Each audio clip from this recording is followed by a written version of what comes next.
What's up, everybody? Welcome to the Fantasy Flex Podcast. I'm your host, Chris Raybon of the Action Network, and this is our rookie tight end fantasy preview episode for 2023. We're going to draft the top 10 rookie tight ends by value over ADP, and here to do it with me is one of the top fantasy football rankers in the game, the odds maker, Sean Kerner. Sean, what's going on? What's up? I'm getting more excited that we're going to this Battle of LA, Chargers Rams game this weekend because we'll get to see a lot of these rookies we're talking about. Max Duggan, Stenson Bennett, Quentin Johnson, Zach Evans potentially. So really excited for this game because I feel like we've been talking about quite a bit on these pods.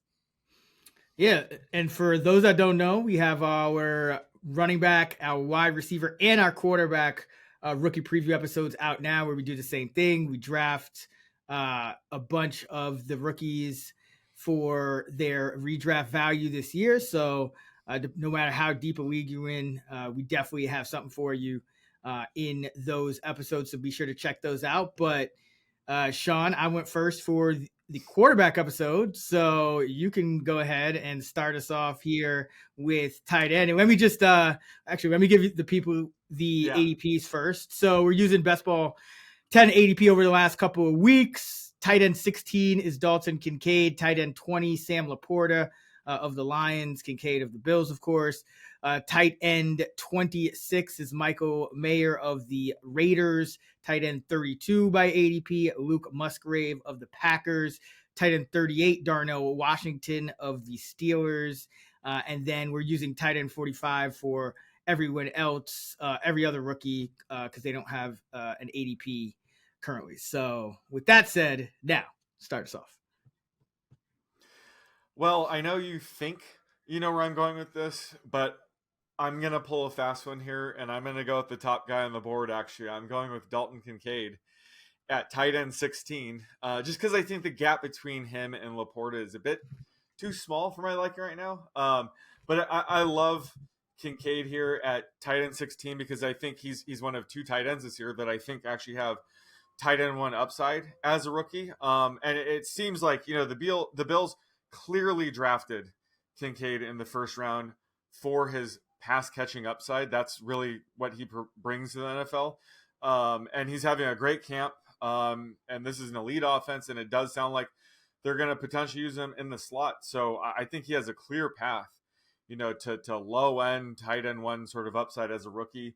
He could be like a Mark Andrews type of prospect. So I got to go with Kincaid here, tight end 16. Yeah, the Buffalo Bills, what they want to do this year is they want to force defenses to essentially pick their poison. If they're going to line up in more 1-2 personnel, which is one back, two receivers, and two tight ends, and with Kincaid essentially acting like a glorified slot receiver. And if defenses want to match that with their base, three linebackers, Kincaid's going to burn one of those linebackers in coverage. And if defenses want to, bring their nickel, well, Kincaid actually still has enough athleticism to win those matchups too. But that also does more for them in the run game as well. So I think you are going to see more of that with Buffalo this year. No Cole Beasley on the team this year, no Jamison Crowder. Deontay Hardy and Khalil Shakir will probably, battle it out for that third wide receiver role. But I think Kincaid gets more snaps than both of those guys. And I think he gets more snaps than both of them handily too. Even if you combined Shakir and Hardy snaps, I think Kincaid has a chance to play more. So I'm projecting Kincaid about 50 catches, 525 yards, and 5 touchdowns, which doesn't sound like much, but it's enough to be my tight end 13. And for a rookie tight end, unless you're talking about like a generational talent like a Kyle Pitts, it's also a pretty good year for a rookie. You really don't see many of these rookies crack the top 20 very often. But like you said, I think Kincaid definitely has that potential to not only crack the top 20, but if things go right, especially with the touchdown luck, he could even crack the top 10 and be a true, startable week in, week out tight end one. So I'm very intrigued by Kincaid, and he's by all accounts he's having a good camp. Nothing Yeah. nothing negative on that end. To no red flags or anything like that. Do you have him ranked over Tyler Higbee and Greg Dulcich by any chance? Over Dulcich, just because there's some question marks with just that offense in general, and exactly there's a lot of other tight ends in that depth chart. Not over Higbee. I think Higbee's up to my tight end 11. I believe it is now. I know, right? Yeah. Like he's my tight end 11, but if I really let my raw projections fly, he'd be like tight end 8. So I'm trying to hold Higbee down. But the more like I draft, the more I'm comfortable if I don't get Travis Kelce punting at tight end, because all these guys in the like tight end 12 range have league winning upside, and you get them really late. So Kincaid's an option, Dulcich, Higbee. All these guys I like love drafting super late. So it's kind of been shifting my draft strategy, just how good this tier is. Yeah, and we'll kind of know even more, after a couple more weeks of camp, because that this as of right now, the expectation is for Kincaid to be that essentially starting slot receiver. We'll obviously learn more about Dulcich.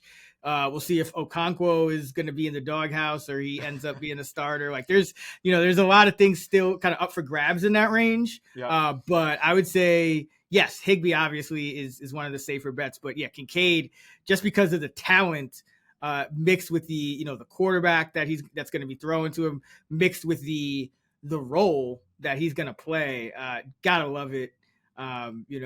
Very good player at Utah. Was getting about a third of their receiving production last year. Broke out at a very young age. Put up near 890 yards and 8 scores in 12 games last year on nearly 100 targets, and he's played about 65%, about 2/3 of his snaps either in the slot or out wide last year. So this is what he does. Like he's already used to kind of doing this, and you have Dalton Knox, who is more of a traditional inline tight end who could still handle the blocking and some of the red zone work and all those other things that tight ends handle. But I think Kincaid was drafted, as we talked about, for a very, very specific role. So I'm high on Kincaid even in year one. For my first pick and second overall in our tight end rookie redraft, I am going to go with Sam LaPorta, tight end 20. Is where he's being drafted. I know, right? I should have worn my Lions hat. But yeah, I know you've been talking up LaPorta all off season. His ADP's up to tight end 20 in redraft, but being that I think especially now, Shane Zylstra went down as well. So, and he was a part of that 3-headed tight end monster last year. I think Detroit's going to let this guy play, especially on passing downs. Maybe he starts out the year not playing on, early downs or rundowns, but I think he's going to be out there anytime it matters when they're throwing the ball. And as the year progresses, I think he's going to be the guy that's going to lead that tight end room in snaps, even as a rookie. He's another guy that, he was drafted to play a role right away. I mean, they don't have TJ Hawkinson anymore. They traded him midseason last year. James Mitchell was more of a kind of a project. He has some athleticism, but I don't think they're looking at him as a starter. And Brock Wright, he's kind of a solid all around inline guy. But LaPorta is another one of these guys who, he played 30% in the slot, another 20% out wide. He could do it all. He could move around. Very good measurables. The 40 was in the 91st percentile. The agility score was in the 90th percentile. I guess the only thing that is kind of worrisome in terms of his college production, he didn't really score many touchdowns. Only 4 in the last 2 seasons. Any concern about the touchdown production? Nah, that's just due to the offense. He looked every bit as good as like he replaced TJ Hawkinson at Iowa. I mean, he was a seamless replacement there, and he's going to do the same in Detroit. So he's very similar to TJ Hawkinson. Probably the second best pass catching tight end in this class. I was kind of surprised that he went over Michael Mayer, who's more of just an all around good tight end. So it's clear, the Lions drafted him based on his pass catching abilities. And it looks like, I'm not surprised he's impressing in camp. He is that good, but it does look like he's a lock right now to be the week 1 starter. So, we've said that Amon-Ra St. Brown is obviously, the centerpiece of the passing attack. Then Jahmyr Gibbs is probably the number 2 target. And then LaPorta will probably be the number 3. Maybe even when Jamison Williams comes back. So I love LaPorta's upside. The thing that worries me is, back when I was talking to him, he was like tight end 25. Now he's up to tight end 20. That's maybe closer to where he should go. But still, in this range, he has more upside than some of these guys because he could turn into the number 2 target in this offense and really blow up as a rookie. He does have that sort of potential. So, yeah, still like getting him as long as he's outside of the top 20. Love grabbing him. What do you have as your, and obviously you're going to tweak these, but what do you have right now as kind of your rough projection for LaPorta as a rookie? So his raw numbers. Catches, yards, touchdowns. I got him right around, 45 receptions, right around 470 yards, 3 to 4 touchdowns. That's something where, I've talked about the Lions scored so many rushing touchdowns in the red zone with Jamal Williams. Some of those can turn into passing touchdowns that could go to LaPorta. So LaPorta does have, 5 to 7 touchdown sort of upside. But again, Amon-Ra St. Brown just requires so many targets. It's hard to really raise LaPorta's, median projection higher than that. But I think he's going to be a very solid, mid-range tight end too as a rookie. And be like in dynasty leagues, I love him. I think he absolutely has top 5 upside, a couple years down the road. But, we always talk about rookies have slow starts. Like you can't count on them to produce much. But I think Kincaid and LaPorta this season specifically are the exception. I think we can expect them to produce right away. Yeah, didn't TJ Hawkinson have a monster game in his first ever game with the Lions as a rookie as well? Yeah, against Arizona Cardinals, I believe it was. Yeah, historically bad against tight end defense, the Arizona Cardinals. Yeah. What do you have, like 9 catches for 170 yards or something like that? Close. Six for 131 and a tutty. Yeah, like it just went 9 targets.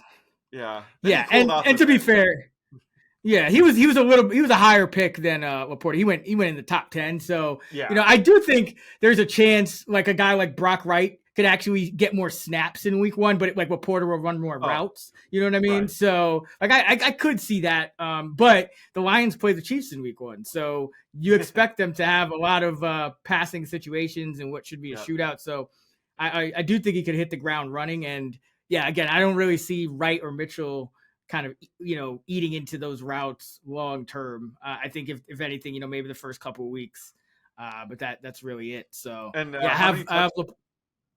sorry. Yeah, go ahead. I was just asking how many touchdowns you had him for, because I know you were commenting on just at Iowa he didn't score many touchdowns. But as a team they only threw 7 touchdowns last year. So I wouldn't say it was his fault that he didn't have many touchdowns, but how many are you projecting for year 1? Right around 4. So my raw projections are right in the same range as you. I have him 46 catches, 491 yards, and right around 4 touchdowns. So, not quite there at Kincaid. Like I got Kincaid with an extra touchdown. I got Kincaid with a, about an extra 50-ish, 75 yards. But I think if LaPorta is definitely in that conversation, especially with, like you said, Jamison Williams being suspended, there's kind of a log jam, those other wide receiver spots, but nobody really jumps out at you. If LaPorta plays well as a rookie, there really is a chance that he could be one of those top 2, top 3 targets. And I think the path to his ceiling is, touchdown production, because, for as many receptions as Amon-Ra St. Brown gets, he's not really a guy that scores a ton of touchdowns. So there is an opening for LaPorta, like I said, to score, 5 to 7 touchdowns, let's say. And that's kind of how I think he sneaks into the top 12 at the end of the season, is sort of red zone production. So that's something to keep an eye out on. Yeah. 6'3". Wish he was inch or 2 taller. He is 6'3", but those Iowa tight ends, there's just such a good history too of those Iowa tight ends. I mean, what do we got? Kittle. Who else we got back there? Noah Fant, but he's not quite the same caliber. TJ Hawkinson, obviously. Tony Moeaki. Hey, you had a Dallas Clark. Is yeah, no, he's one that reminds me of LaPorta a little bit, actually. Oh yeah, I can see that for sure. Yep, but yeah, I think Kittle and Hockenson definitely are CJ the notable Fedorowicz. guys. Fedorowicz, Fedorowicz. Brandon Myers, I think, went there. Who else? That big dude on the Bills went there. Scott Chandler went there. Iowa has literally, they've turned out nothing but like pro caliber tight ends. Like not all of them have like been amazing, but the floor for an Iowa tight end is so high that, you know, if you're sitting there and, you know, you're in a 2 tight end league or best ball, you know, why not take a shot at LaPorta here? Exactly. And, you know, Amon-Ra St. Brown, like what happens if Amon-Ra St. Brown gets hurt? You know, then you're really in business with LaPorta. So, or if Jahmyr Gibbs gets hurt for that matter. Right. So yeah, I think there's a lot of upside here. And when we're talking about tight end, yes, rookies do struggle. But we're starting to see that change, especially with these guys that aren't true inline tight ends. Like Evan Ingram had a big rookie year. Obviously Kyle Pitts, just some of the names.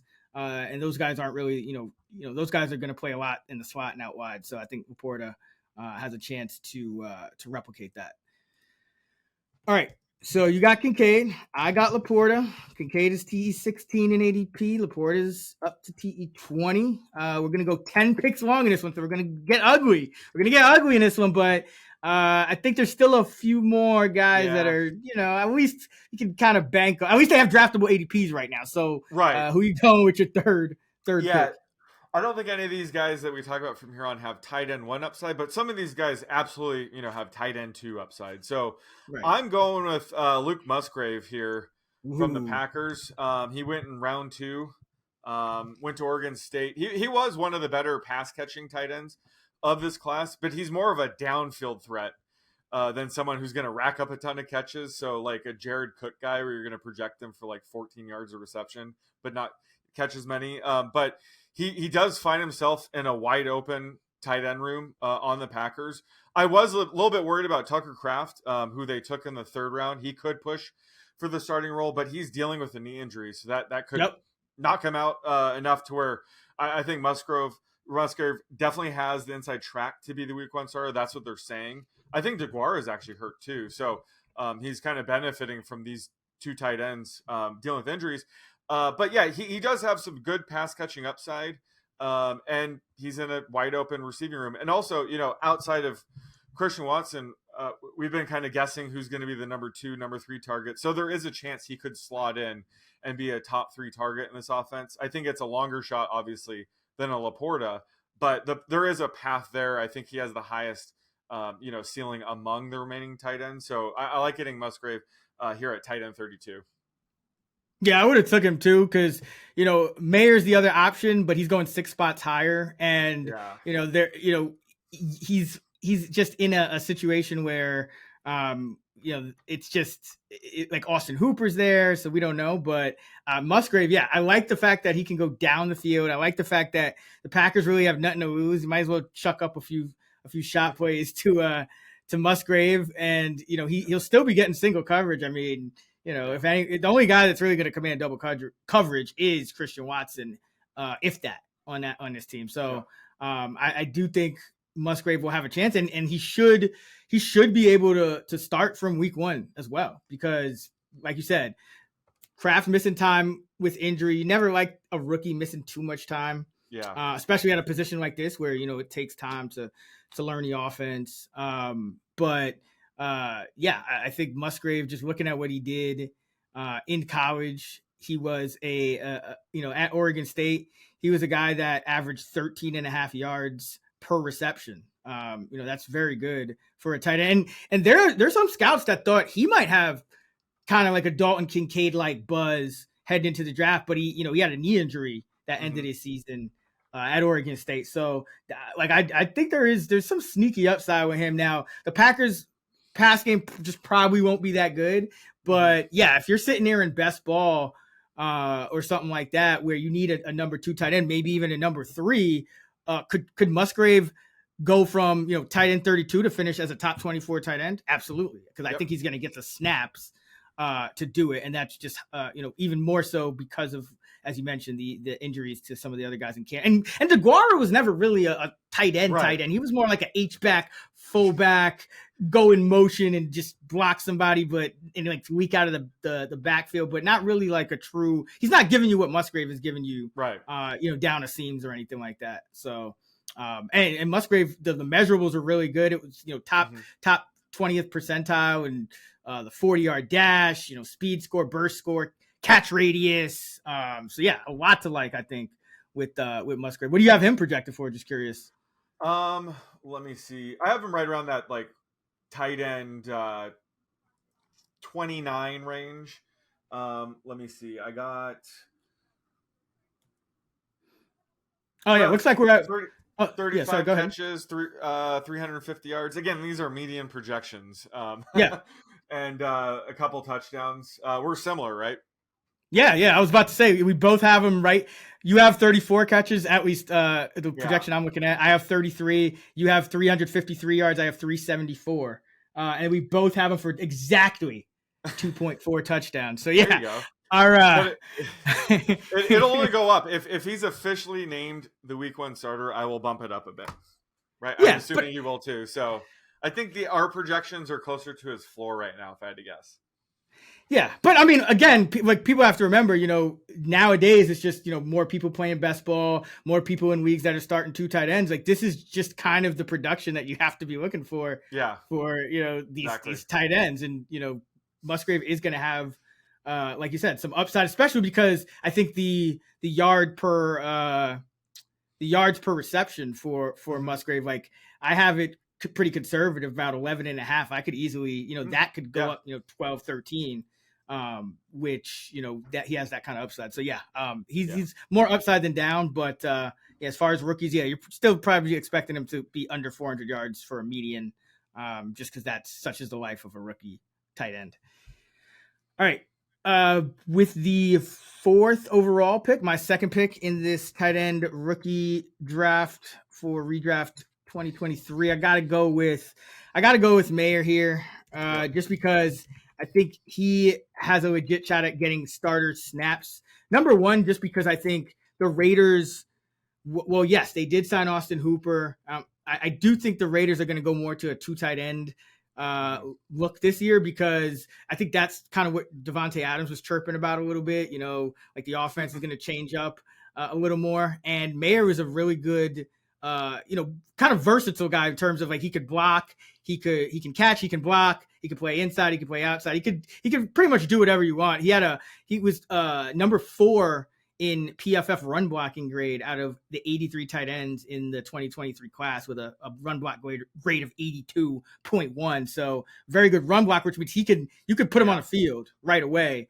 So, very good run blocker at Notre Dame, 800 plus yards each of the past 2 seasons, 7 plus touchdowns each of the past 2 seasons at Notre Dame. Last year, he had 30% of their yards and 36% of their touchdowns. So, and he led the nation among tight ends in yards per route run at 2.44, according to PFF. So he has all the kind of underlying metrics. And I mean, Austin Hooper is probably on the downside of his career. So, if maybe Hooper plays more snaps early on in the year, but I wouldn't be surprised if Mayer overtook him early in the year, or if they just kind of split snaps in what is going to likely become more of a 2 tight end base offense.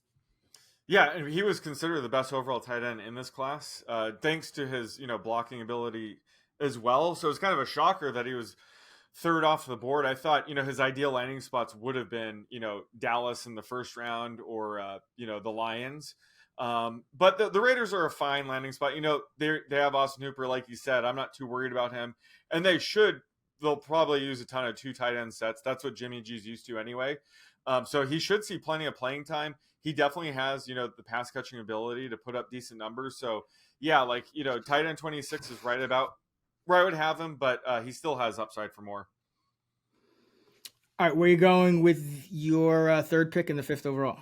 And this is where it really starts to fall off. Yep. I'm going with, let me see.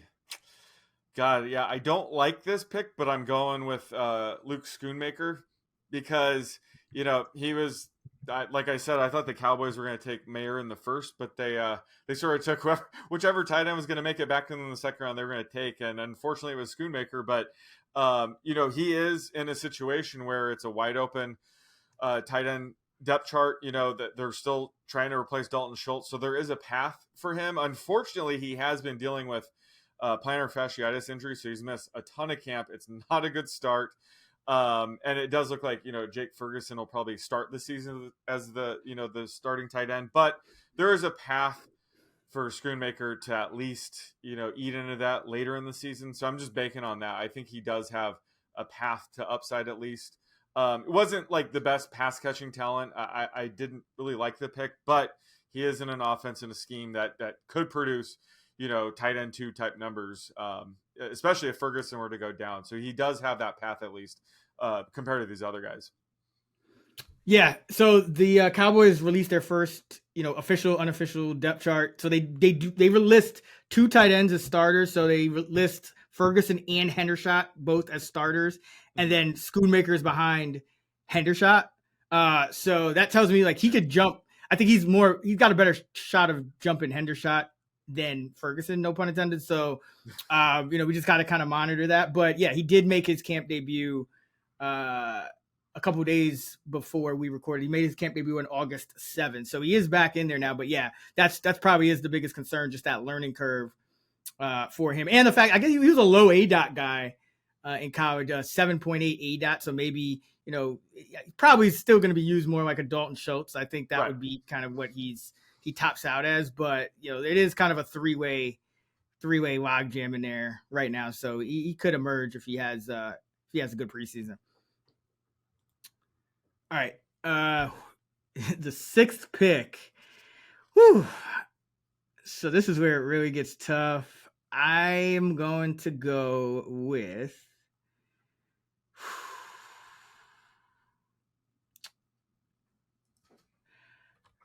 Josh Whyle. The Titans looks like backup tight end right now, 5th round pick out of Cincinnati. Solid athlete, has some size to him, 6'7", just under 250 pounds, some good yards after catch skills. He can run block. He was 13th in his class in run blocking out of 83 in terms of PFF grade, and he was the 8th best in pass blocking. So, I have heard the rumblings of Vrabel kind of criticizing Chig Okonkwo's blocking this camp. And you look at the tight end depth chart. I mean, you got Trevon Wesco, who's kind of a fullback hybrid H-back guy. Kevin Rader, same thing. So Whyle, if he shows enough catching the ball, and he was solid, he has solid tools to be a good pass catcher. I think there's a chance that he could kind of draw even with Okonkwo if Okonkwo struggles or even overtake him. I don't think it's likely, but we're talking about, the 6th best rookie tight end here. Right. So there's one other guy I was thinking about. I'll see if you pick him next, but I'm going to go with Whyle because he's going undrafted right now. So I think I like the potential here for some upside, because we know Tennessee is always going to have a decent amount of tight ends on the field. Yeah, I'm surprised you took him because it requires your boy Chig to go down or struggle. But yeah, obviously he'll probably be his backup. I think if anything, he'd be like a potential red zone weapon, even if Chig is active. I think that's where he can, have some value. But either way, at this point in the draft, we're drafting tight ends that probably need the starting tight end to go down to have any value. All right, who you got with the 7th overall pick? Yeah, so I'm going with the guy where, assuming the starter goes down, I think he could step up, and that's Cam Latu on the 49ers. They drafted him in the 3rd round. He's from Alabama. He's a former linebacker, so he brings, some serious physicality to the position. He was also a solid receiver, pass catcher at Alabama. So I think he'll obviously have zero value. As long as George Kittle is healthy, he will have zero value. But if Kittle goes down, I think he's the guy that they have right now that would step in as the pass catcher. So there is a path to offering some value. And, it seems Kittle's missed handful of games, seems like every season. so far. So he's in a situation where I think we could see a couple of games this year where Latu's starting. So I think that he at least has a path and the skills to take advantage of that. Yeah, it's interesting. I was surprised. I was somewhat surprised they drafted him. I mean, I guess it was late third round out of Alabama, but he's a really intelligent guy. Not really, the measurables don't really stick out or anything like that. So, but I'm interested to see because one of the things that the scouts do like about him is his intelligence. I'm interested to see if maybe that kind of fast tracks him because it seems like they're trying to upgrade Dwelly and Charlie Warner. So as soon maybe as this year. So they drafted Latu in late third, and they drafted Brayden Willis, who seems to be having a good camp in the 7th round. So yeah, those two guys this year may actually replace Dwelly and Warner. Now, if Kittle were to go down, and those guys didn't make the team, but they were on the practice squad, would one of those jump ahead? Who knows? But yeah, it's intriguing just because they're clearly trying to upgrade those backup spots in San Francisco. All right, for my 4th pick and the 8th overall, I'm going to go with Darnell Washington out of Pittsburgh. He is being drafted as the TE 38.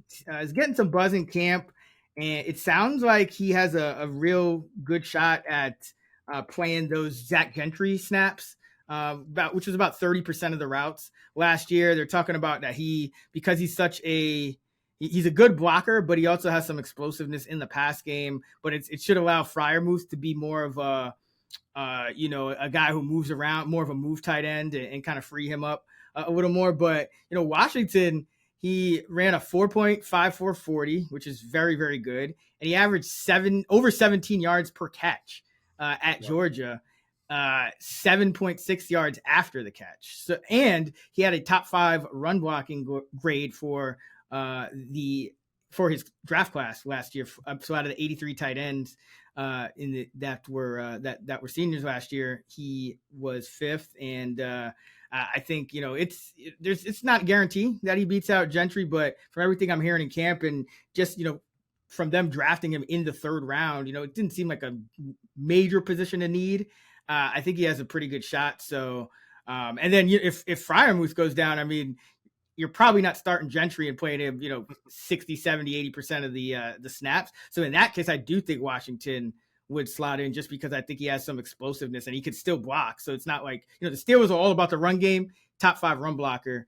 I think he's going to find a way to get on the field in year 1. So it's a long shot, but I like what I'm hearing, and I like the player. I think he, from what I've seen of him at Georgia, he looks pretty good.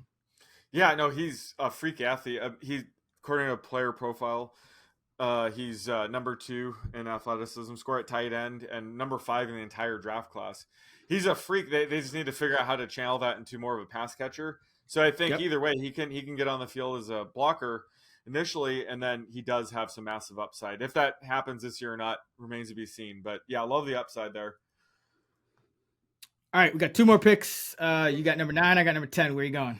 Well, I was gonna try to get sneaky here and go completely off the board. But I don't know if he's listed as a tight end quite yet. But Elijah Higgins on the Dolphins is converting. You can have that. I'll go with him. Okay.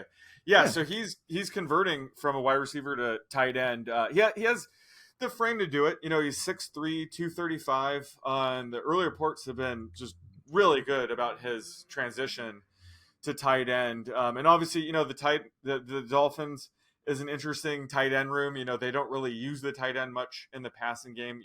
Mike McDaniels typically wants tight end to be a good blocker, but Higgins could end up being sort of that Kincaid role. I don't know, like maybe lining him up in the slot.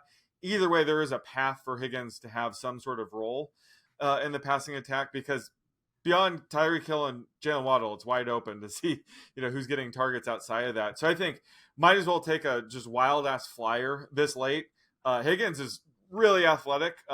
He had the number 3 athleticism score of the wide receiver class. So he's a freak athlete. Mike McDaniels might be able to figure out a channel that. He might not catch a ball this year. I don't care. I like getting him at the last pick at the tight end. he's listed as a wide receiver in some places, and he might be a tight end elsewhere. But I think at tight end he has the most upside. Yeah, it's not like the Dolphins have any established players at tight end. I mean, Durham Smythe is on the top of their depth chart. So yeah, I could definitely see that happen. And that's probably one of the reasons they are converting him to tight end, to get, like a pass catcher into that role. Because Smythe is more of a blocker. And they traded Hunter Long to the Rams. So not much there on that depth chart. All right. If anything, so he replaced the Mike Gesicki role, which wasn't good in the Dolphins offense, but compared to these other tight ends, at least he would have a potential role. Oh, definitely. I think like, again, anytime you have Durham Smythe at the top of a depth chart, exactly, it's wide open. Or Eric Saubert, for that matter. Oh yeah. I mean, that's realistically who he's probably competing with for snaps more, because Smythe will probably block no matter what. All right, for the final pick, man. Who the hell are you going with? I can't wait. All right. Ooh, I'm going to have to go with.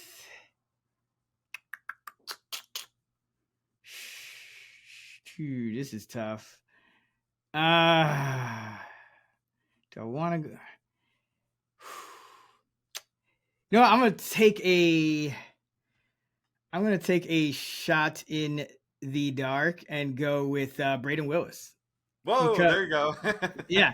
I mean, he could catch, block, he could run, he could throw in the Wildcat, he could play specialties. So there's a chance he's active from week one. There's even a chance he beats out Latu, even though, Latu had the higher draft pedigree, not likely, but he was one of the top run blockers in his class, one of the top pass blockers in his class, top 6 in both out of 83.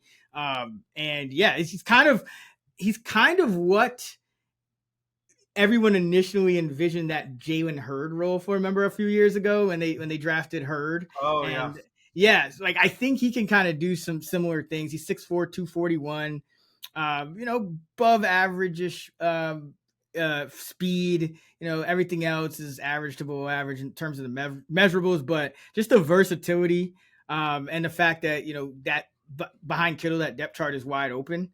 And I heard, he's having a pretty good camp, flashing as a pass catcher. I'll take him over, some of these other guys that have kind of been not doing much, or they've been hurt. Cause like, again, I really don't want a tight end that's been hurt throughout much of camp, just because, it's going to happen to everyone. But, a guy like Kraft, for example, it's just, especially with DeGuara already there and Musgrave, like it's just I think going to be harder to crack that depth chart. So yeah, when we go Brayden Willis, just complete upside shot in the dark. Well. Yes. Was there anybody else you were considering there? I was considering Payne Durham, in Tampa Bay, 5th round pick out of Purdue. Make O'Keefe more like a H-back fullback type, so Durham could be that number 2 on the depth chart. And that was really the only one. Mallory, I initially thought he might have some potential, but it seems like he's been hurt, and they have 100. They have 100 tight ends there. Like, it's impossible for him, and he's hurt. And anytime these rookie tight ends get hurt, it's a problem. That's why I was so shocked that Dulcich had as good of a rookie season as he had, because he missed, I think, almost the entire training camp, the entire preseason, the first 6 weeks, and he still hit the ground running.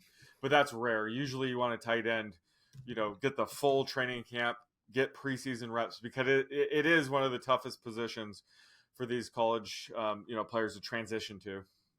Yeah, and Dulcich was a day 2 pick, whereas all these other guys that were kind of choosing between are day 3 guys. The only, actually, no, it wasn't just Durham. The other guy I was thinking about was Brenton Strange in Jacksonville. Yeah. Yep. He's a guy who he second was rounder. Yeah, he was a second rounder, but the only thing for me with him is that college, his ADOT was 6.0. Like, it's just, even if he does come into playing time, and with all those other receivers there, it's just. It's hard for me to see him be super productive. So I'd rather just take a shot on a guy like Willis, who, has like a non-zero chance if Kittle gets hurt of maybe stepping up. Yeah, for sure. For sure. All right. So let me recap the draft. So Sean started with Dalton Kincaid of the Bills, TE 16. I went Sam LaPorta of the Lions at tight end 20. Sean went Luke Musgrave of the Packers at tight end 32. I went Michael Mayer of the Raiders at tight end 26. Then Sean went Luke Schoonmaker of the Cowboys. I went Josh Whyle of the Titans. Sean went Cam Latu of the Niners. I went Darnell Washington of the Steelers. Sean went Elijah Higgins of the Dolphins. And I went Brayden Willis of the Niners. So that is going to wrap it up for our tight end preview episode for 2023. Our quarterback episode dropped earlier this week. Our running back and wide receiver episodes are already out as well. So be sure to check those out right here on the Fantasy Flex channel. You can find Sean on X at @_oddsmaker. I'm at Chris Raybon. And we're at those same handles on the free award-winning Action Network app. Also, be sure to check out our season-long fantasy rankings for 2023 on actionnetwork.com as well. Until next time, let's get this shmoney.